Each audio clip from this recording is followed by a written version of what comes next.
When I lived in Oklahoma, I had a friend who lived in a very small concrete block house that resembled a gas station. And I started looking at gas stations as though it was architecture, and very simple architecture at that.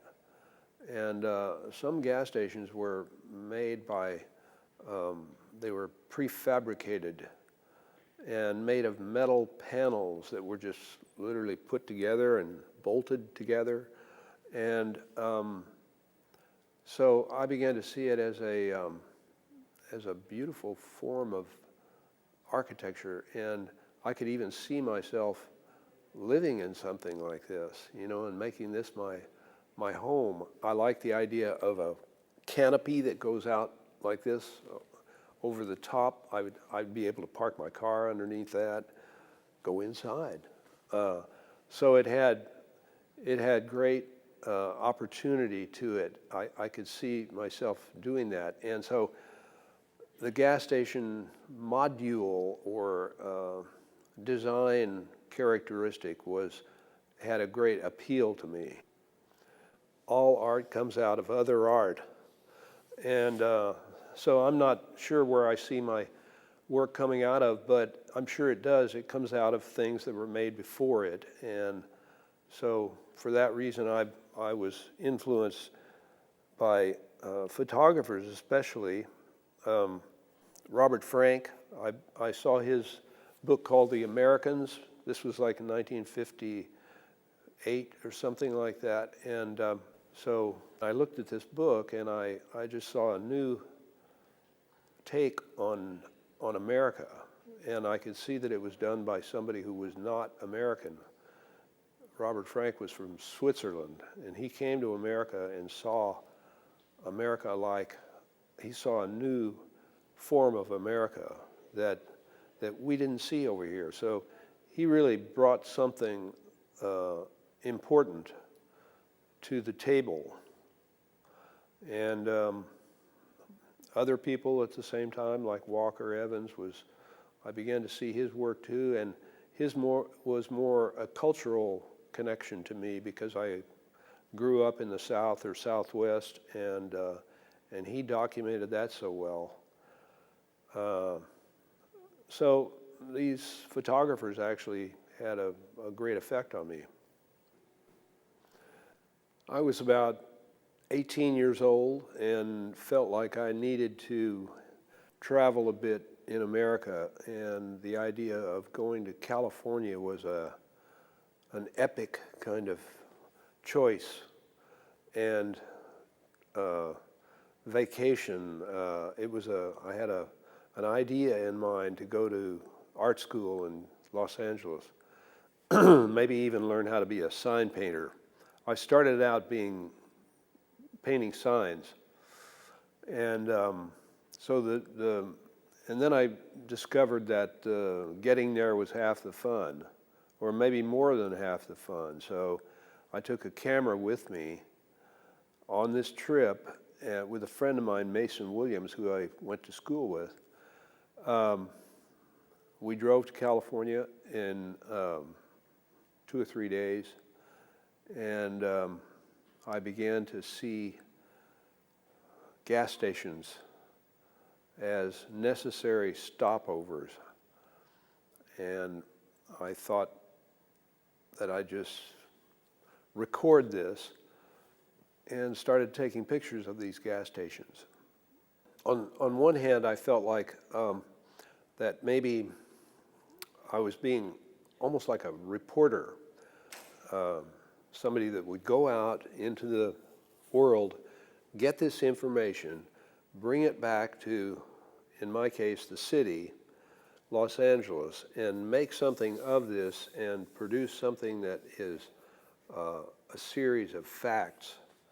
And so that required giving the correct names of the gas stations and their locations and all that. So I guess I had a certain respect for snapshot idea, and that is that a camera is not necessarily held up to a subject and studied in many different ways or up, down like this or anything, but it's just like, it's cruder than that. It's you just put a camera up, shoot a picture, that's it.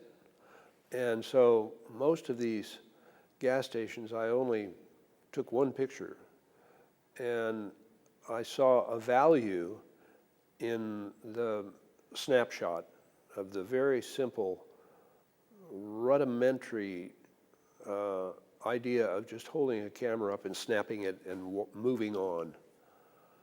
And moving from one place to another, and you're seeing this sweep of territory go by you, and it's mostly left to right and or right to left, and it has a feeling of landscape, and it is a landscape, and so that also was part of the beauty of it. I just saw that it's I've got this language that I'm speaking that maybe it's got some potential to it that I'll increase and keep addressing, visiting back to this language. And so the flatness of all the landscape between Oklahoma and California, I began to affect my work, and I could see it coming at me. And so the books that I worked for a printer for a while, and I learned how to set type by hand, metal type, and how to clean presses, and so I worked in this for a printer for about, he was a very famous printer named Saul Marks, and he did fine arts books, and so I got the kind of feeling for books and paper and designing books, and so I thought, well, somehow maybe my efforts are going to go towards producing a book for myself, and I don't know what that's going to be. I'll wait and see. There's so many things I could make a book out of, including making a book that was just completely empty, and it would just be a physical book. And then I developed that idea on, and I had these photographs that I had taken of gas stations across the western U.S. And then I began to see them as a sort of travelogue. And I knew I wanted to produce a book of some kind, and it's almost like I needed an excuse to make a book. And these photographs were my excuse. And I thought that was something to go on. And so I started from very, very simple principles like, doesn't a book have to have a title? And what's that title going to be? And it might as well be descriptive. It might as well be about gasoline stations. And there has to be a certain number of them. So how about 26?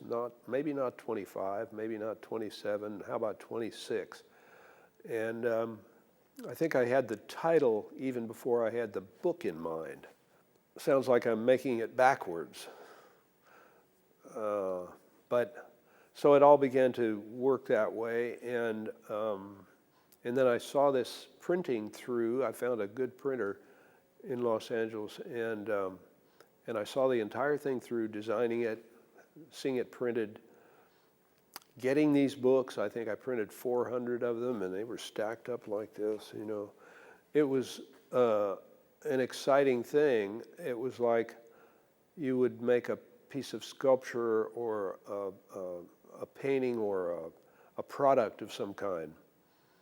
And so I began to see it as a new art form. So it sort of trailed on from there.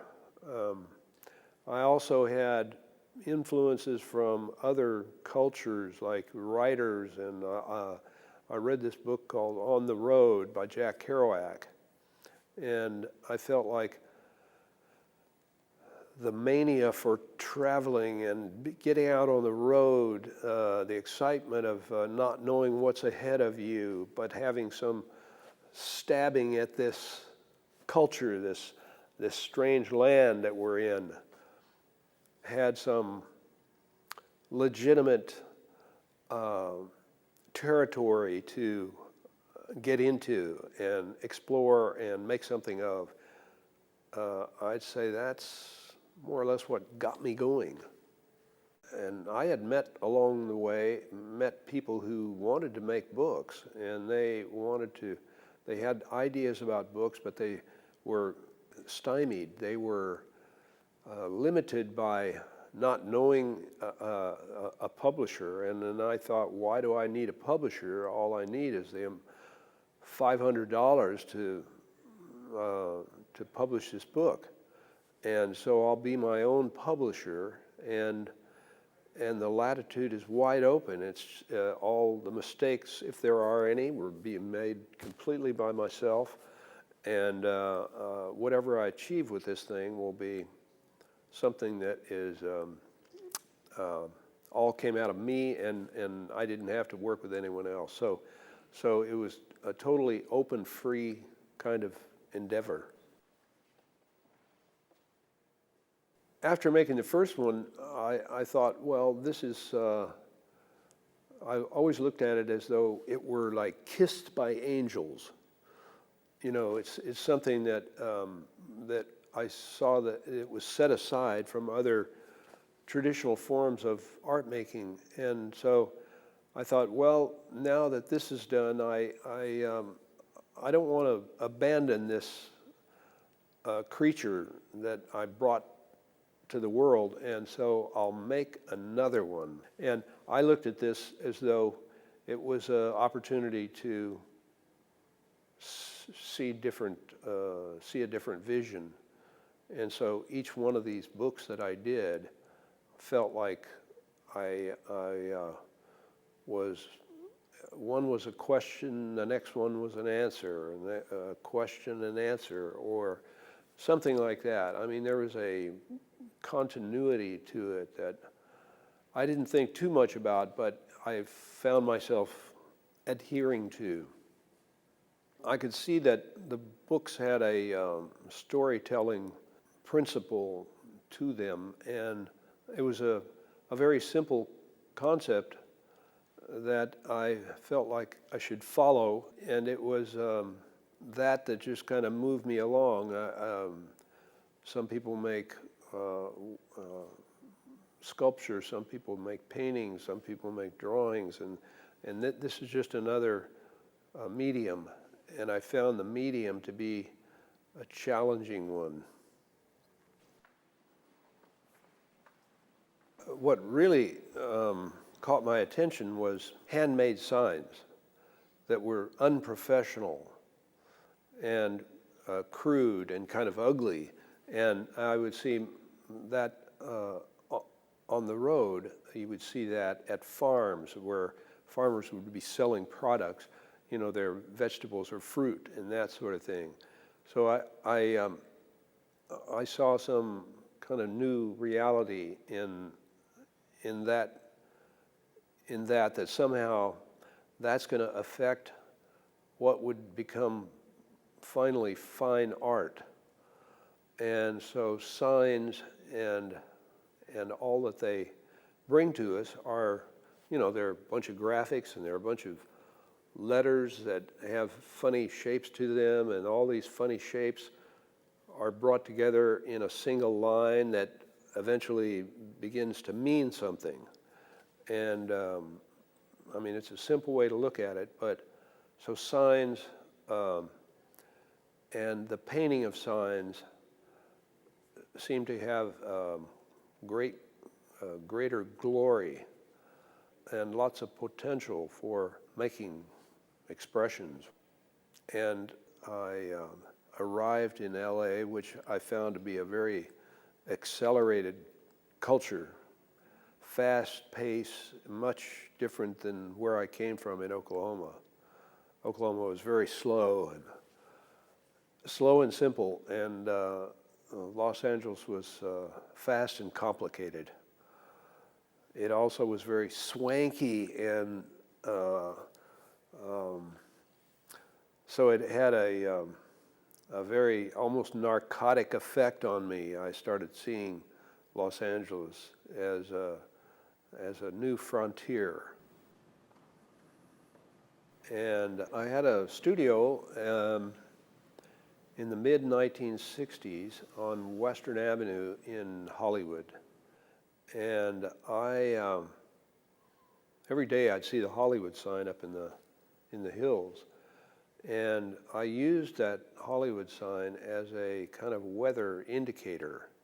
If I could read that sign, the air was fairly clear. And we had a lot of smog problems in Los Angeles at that time. And Hollywood was a terrible stew of smog. And when days were real bad, you couldn't see that sign. So I would look out there just to see how good is this air to breathe today. And if I can't read that sign, it's not going to be so good. So I used it as a weather indicator, and finally I looked at it so many times I thought, I've just got to make an image out of it. And so the image came to me, and then it was just a matter of getting it down and making it official in my mind. It had a literal connotation to it that I liked. I knew what the history of the Hollywood sign was. It used to say Hollywood Land, and that was a real estate company in the Hollywood Hills in the 1920s. And somehow, maybe the last four letters may have been damaged or something, and they were taken away and left with just Hollywood. And I can see it as another form of gas station. I'm looking at this standard station right here now, and I see that it also has the kind of push to it. There's a visual push to it that makes it not straight on, but it twists the shape of it. And so Hollywood, I began to see that as an angular kind of approach with your eyes. And so I didn't want that thing to be straight on. I wanted it to be part of a landscape. And the landscape, you can't really depict a landscape like this. You have to do like this or like this. And that becomes a landscape because it's all flat like this, and it somehow gives itself to left-right movement. And so the Hollywood just fits in there, and but it's got some kind of motion to it. You know, obviously there's a cultural indicator with that word Hollywood. It means so many things to people. It means entertainment. It means all the heavy things that Hollywood really means to people throughout the world. I mean, the people that don't even speak English, they know what Hollywood means. And so it's a loaded name to begin with. It's also this little community within the city of Los Angeles that doesn't amount to much at all. I mean, they do make movies there. There are movie studios, and so that's an important industry, as everybody knows. And at the same time, there's some kind of strange simplicity to the name. I think the name is connected to a place in England. Holly, the tree, holly, the bush, Hollywood. I don't, you know, that's like a forest. And somehow that got transferred to this place in Los Angeles. And it's a loaded kind of thing today. People have seen that word so much that you almost forget where it came from. And it just seemed to have an obvious kind of flavor to it that appealed to me.